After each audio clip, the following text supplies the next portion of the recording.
Bienvenue dans le Financier, votre rendez-vous économique quotidien. Voici les titres.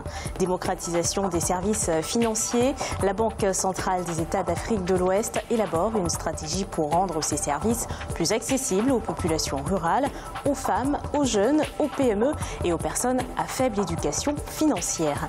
Les pays d'Afrique de l'Ouest ne parviennent pas à réduire leur dépendance au riz importé.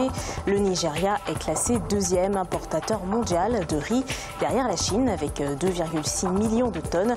De son côté, la Côte d'Ivoire se retrouve cinquième avec 1,5 million de tonnes. Et en fin d'édition, nous ferons le point sur les marchés boursiers du continent.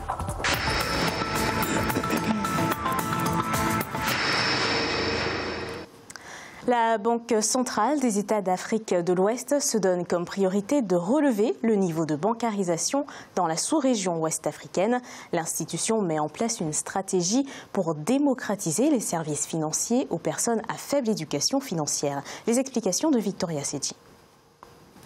La Banque centrale des États de l'Afrique de l'Ouest, BCAO, souhaite renforcer l'inclusion financière au sein de ses pays membres.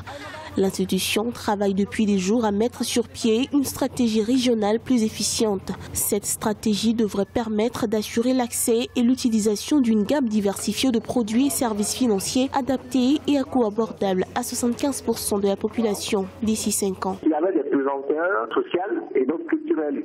Et ensuite, c'est vrai qu'il faut également parler de la méthodologie. Dans nos zones rurales aujourd'hui, plus de 90% de nos compatriotes n'ont pas de carte d'identité. Ils préfèrent garder la monnaie chez eux plutôt que d'accéder à un service bancaire. Ils n'ont pas véritablement confiance. Pour mieux implémenter la stratégie régionale, la BCAO souhaite alors s'attaquer à des groupes cibles majoritairement composés des exclus du système financier classique, entre autres les populations rurales, les femmes, les jeunes, les PME et les personnes à faible éducation financière. Il faut que le gouvernement puisse régler ce problème d'identification, sinon il serait difficile. Les banques ont du mal à accéder aux zones rurales, donc ils sont obligés de mettre des mécanismes entre les banques et les notions de microfinance. Selon un rapport bilan de la BCAO paru en 2017, le taux de bancarisation incluant les systèmes financiers décentralisés est passé de 16,6% en 2007 à 34,5% en 2016, alors qu'il n'a progressé que de 7,9% sur cette période au sens strict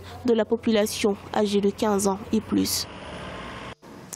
En Côte d'Ivoire, la collecte d'impôts digital prévaut. Plus de la moitié des impôts a été payée en ligne à la fin du mois de juin 2018, l'équivalent de plus de 553 milliards de francs CFA, soit 950 millions de dollars.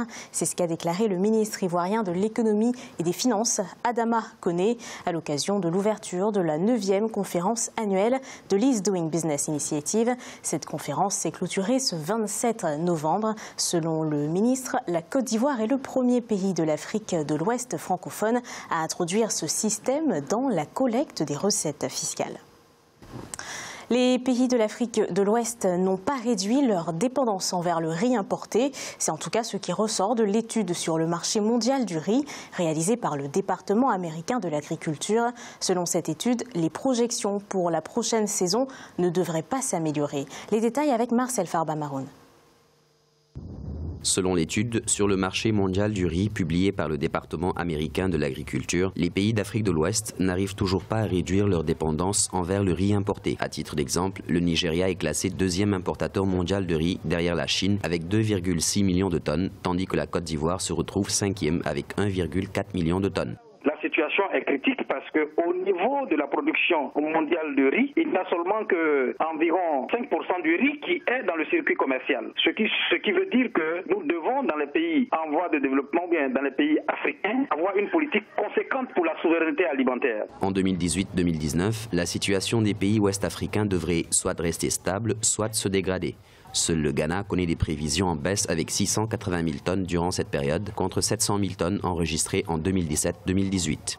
Nous sommes dans une organisation régionale, l'ECOWAS, qui parle de la politique agricole régionale. Je pense qu'à quelques variantes près, nous avons les mêmes plans, nous avons les mêmes systèmes. Donc ce que les autres pays peuvent faire, c'est d'essayer de mettre effectivement en œuvre tous ces plans stratégiques qui ont été élaborés dans le cadre régional. Le Ghana a félicité dans ce sens et il est à demander aux autres pays d'aller dans ce sens. 11 pays africains recensés comme principaux importateurs de riz représentent 22,17% des importations mondiales d'après l'étude. Depuis 2014-2015, les importations ne cessent de grimper puisque durant cette période, ces mêmes pays représentaient 19,7% des importations mondiales, soit 8,4 millions de tonnes sur un total de 42,7 millions de tonnes contre 10,8 millions de tonnes sur un total de 48,7 millions de tonnes en 2017-2018.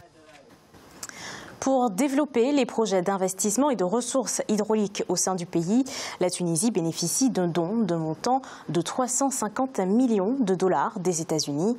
Cette somme a pour but de faciliter l'impulsion de l'investissement, l'installation de systèmes informatiques au sein des plateformes technologiques destinées aux investisseurs.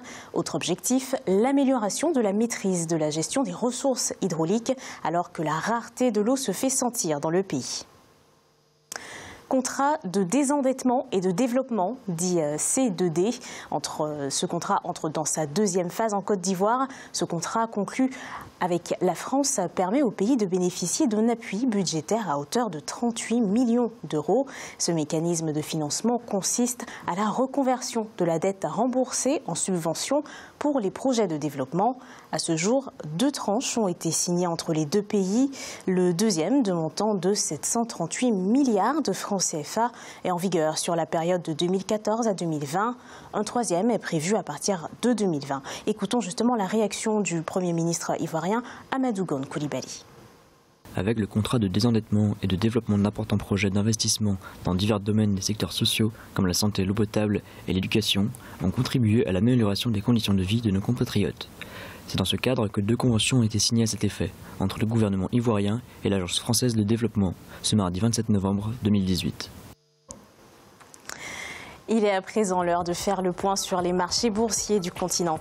En Afrique australe et océan Indien, la bourse de Maurice était en baisse de 0,08%. L'indice All-Share de Johannesburg était en baisse de 0,65%.